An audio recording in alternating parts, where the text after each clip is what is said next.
Good morning.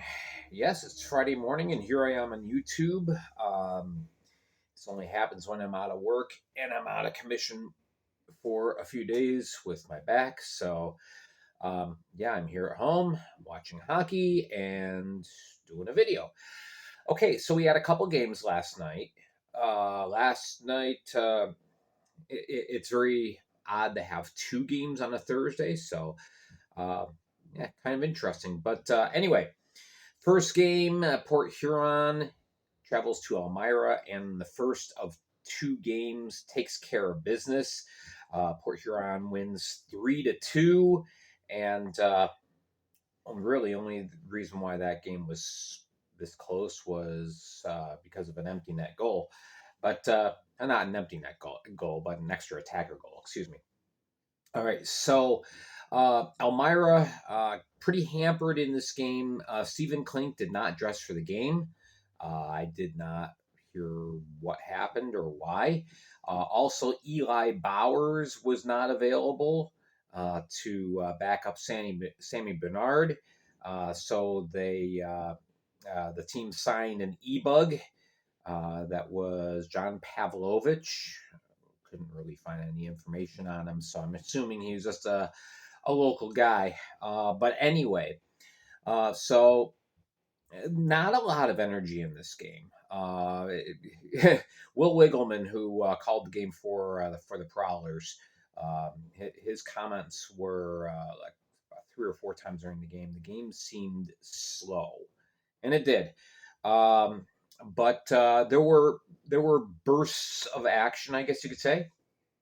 Mitch Jones scores in the second period. No scoring in the first. The first was really slow. It really felt like the teams were just kind of feeling each other out, as this was the first meeting between these two teams.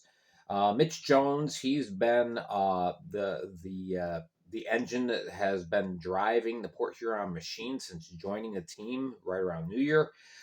He scores in the power play.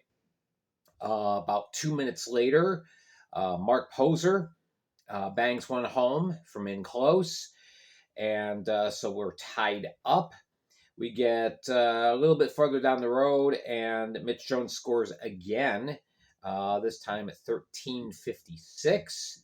And so the second period ends 2-1. Port Huron, through two periods, had a shot advantage of 29-19. But most of those shots from both teams were perimeter shots, low percentage shots.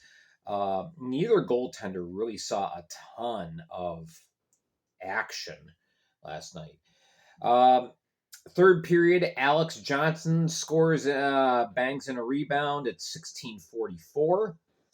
And then, so it's 3-1. Elmira pulls Sammy Bernard, and Darius Davidson did get Elmira back on the board at 19:05. Um, and Elmira seemed to have a little bit of momentum, but then right before an ensuing line change, Frank Trezera was called for interference. And so that was it. That pretty much shot Elmira in the foot. And so Port Huron hangs on for the 3-2 win. Port Huron improving to 15-12-4, third in the Continental, and Elmira now 9-18-0.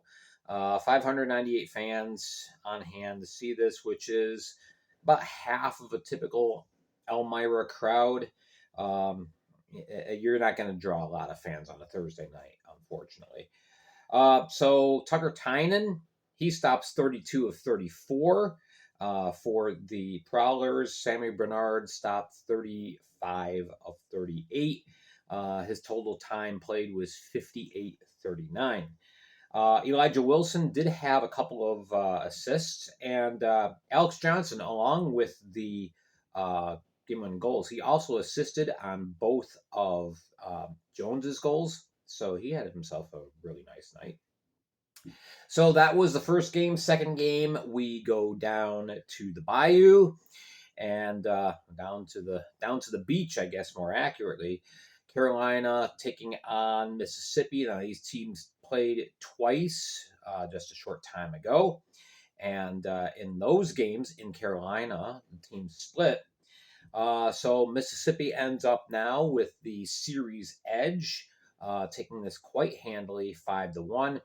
Of course, Carolina there without Mario Cavalier, Frankie McClendon, Gus Ford, Dawson Baker, and a bunch of others. There's three teams in the Fed that really got heavily affected by call-ups, and it's Danbury, Carolina, and Binghamton. And interestingly enough, all three of those teams have a winning record. So that really says a lot to the legacy of the teams and their front offices and putting together a good product on ice. But Carolina was not able to overcome things last night, 5-1. Yanni Lariakos, he ends up reclaiming the lead in points for the league in this game. He scores shorthanded. Originally, the goal was given to Stoya, but then they looked back and said, oh, no, this is Lariakos' goal. That's 2:45 in. Philip Wong, he ends up scoring what was the game-winning goal at 8:13 of the first. 8:13 of the second, excuse me. It was 1-0 after one. Carolina outshot Mississippi 16-8, but Mississippi was on the board. In the second period, Wong scores at 8:13. At 13:41, this time it is Stoya scoring on the power play. That's at 13:41. Mississippi out to a 3-0 lead. John Butita tried to get Carolina a little bit closer, scores in the power play at 15:36. And then Liriakos again, 17-12. He scores the second of the game. Shots in the second period were 13-10 Carolina, so through two they had a 29-18 edge. And only scoring that happened the rest of the way was an empty net goal. Carolina pulled Karpinski late, tried to press, but Jackson Bond found the back of the net. And it was the 18:33. Jacob Schnapp didn't like it, ends up getting the gate, but it was only a minute and a half left. So that is it. 5-1 Mississippi. Mississippi improves to 16-15-1, stays on pace with the Port Huron Prowlers, still 2 points behind. And Carolina now 21-7-1, still very securely in second place at this point. Butita with the goal. Joe Kennedy assisted. Karpinski stopped 24 of 28 on the night. His total time on ice was 57-54. Blake Wayrick hadn't played in a couple weeks, so he gets back on the ice and he stops almost everything. 47 of 48. Excuse me, 46 of 47. Sorry about that. Okay, so Lariakos, the 2 goals and the assist, he now again is leading points in the league. Sam Turner ends up assisting on 3 of the goals. Turner is, I believe, 3rd now in assists in the league. I'll have to go back and check that. So there you go.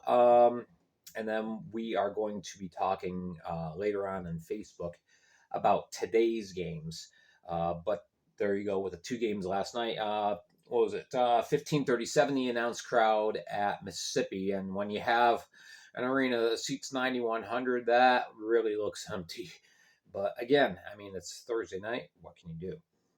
All right. I want to spend a minute to talk about the release from the FPHL last night. And the only reason why I'm talking about this is to try and offer clarity, because a lot of people have asked me, well, what does this mean? All right. So, as you know, there's been quite the fiasco over the last week with the rules, the rule changes, players and coaches being suspended, what's going on. So some clarification happened Wednesday, a meeting that took place between a couple of the members of the Danbury Hat-Tricks, a couple of members of the Binghamton Black Bears, and the executive board. Here's what the league has to say. After lengthy discussions with the commissioner, director of player safety, and director of officiating, the FPHL has decided to modify certain aspects of its recent disciplinary directives. The FPHL has had a leaving the bench penalty in its rulebook since the league's inception, but until just recently had never had a defined penalty and suspension for said actions. The ambiguity of specifically defined discipline for leaving the bench has in the past lent itself to inconsistency and confusion. In early January, the FPHL sought to define the penalties for leaving the bench in an effort to curb the rash of brawls and injuries that ensued, as well as to add a transparent deterrent to the players and coaches.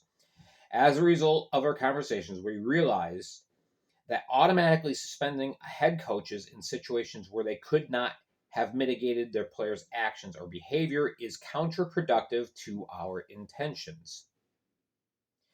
The league needs a coach behind the bench that the players respect and who is able to control his bench through tough times and altercations. As a result, moving forward and going back retroactively to this past weekend, coaches will not be subjected to the automatic 3-game suspension. Instead, coaches and the teams will be fined $500. It is important to note that any instance of a player leaving a bench, a starter, or join an altercation where there is evidence or reason to believe that the coach ordered or tacitly approved of such action, then the 3-game suspension will apply, in addition to the $500 fine. Much better wording.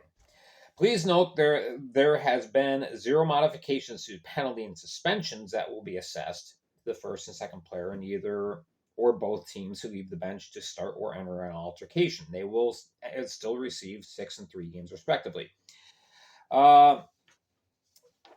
Okay. Is there anything else I need to say? Okay. No. Okay. So there you go. Not a perfect solution, not a perfect resolution, but a big, big step in the correct direction. And I applaud the league for helping to clarify it. There's still work to be done. All right. Because if you remember, with the altercations that happened this last weekend, Austin Pickford ends up getting a 10-game suspension for Elmira, and Tyler George got nothing, which he shouldn't have. But neither Sherwood and McCurry should not have had to go through what they went through either. There still needs to be a clear definition of what do you mean by starting or entering into an altercation. All right. Especially in a couple of instances, specifically Richard Pinkowski for Mississippi, who was already on the ice before any stuff started happening. Same with Bryce Farrell for Binghamton. Okay, he was on the ice for 4 seconds before anything happened. So we need a better definition on that. What do you mean coming off a bench to start an altercation? Okay, let's define that. Once that's in place, I think we've got it finally. But it's a shame that all this posturing has had to take place. All right, last thing I want to mention right before I leave, it appears that the Unsportsmanlike Podcast is no more. There is a link. There had been a link on the Fed homepage where you could go right to the podcast and choose various episodes, the 5 episodes that they did. That link is no longer there. Has been removed by the user, is what it says. It did not perform well. I don't think it was very well received, and I think that the FPHL realized, you know what, let's not. So so it appears that is gone. I would expect the tab to be removed from the Fed webpage relatively soon. So that's it. That's today's video. We will be on Facebook Live later with Friday night previews. Hope to see you there.